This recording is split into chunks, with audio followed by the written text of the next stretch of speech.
constater que dans le labour, il n'y a pas beaucoup de vers de terre, alors que dans les suivis directs sur compost ou avec de l'agriculture de conservation, il y avait beaucoup plus de vers de terre.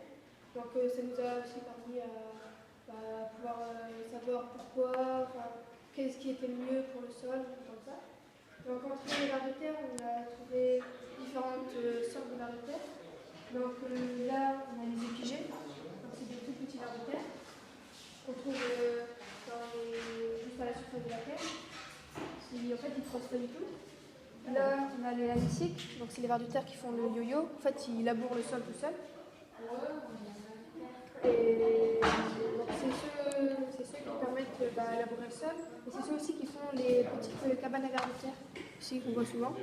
On a aussi les endogés. Ça, c'est les vers de taille moyenne. Ils sont dans les 15 premiers centimètres du sol. Donc ça, c'est les trois caractéristiques qu'on les a triées.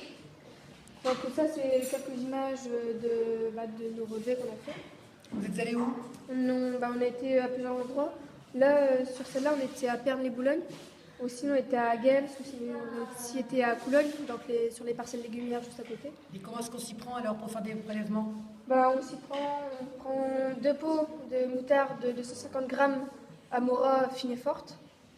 Et on les met dans 10 litres d'eau dans un arrosoir. On fait sur les quadras, donc 1 mètre carré, on verse dessus. Donc après, on récolte tous les vers de terre et après un quart d'heure, on refait le protocole pour vraiment extraire tous les vers de terre. Et c'est la moutarde qui les fait remonter? Ouais, je sais pas, il y a une matière dedans qui les pique, du coup ils remontent. Et après, qu'est-ce que vous en avez fait les vers de terre récoltés? On les a triés et puis on les a remis, on les rince et après on les remet à Voilà, terre. ils ne meurent pas. Hein. Non, ils ne meurent pas du tout.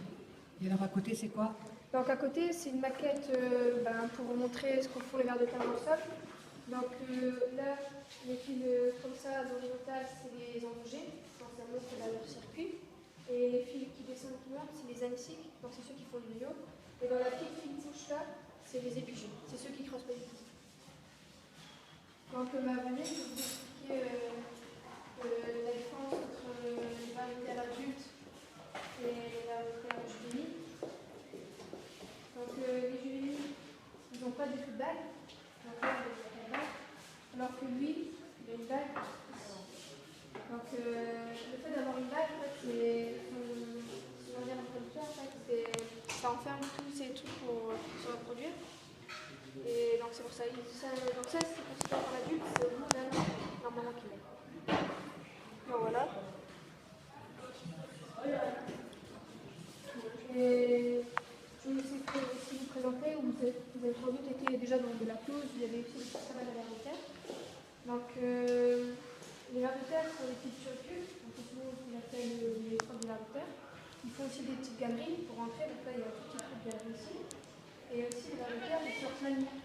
Donc ils sont des petites cabanes aussi, comme là, ça c'est une petite cabane à vers de terre.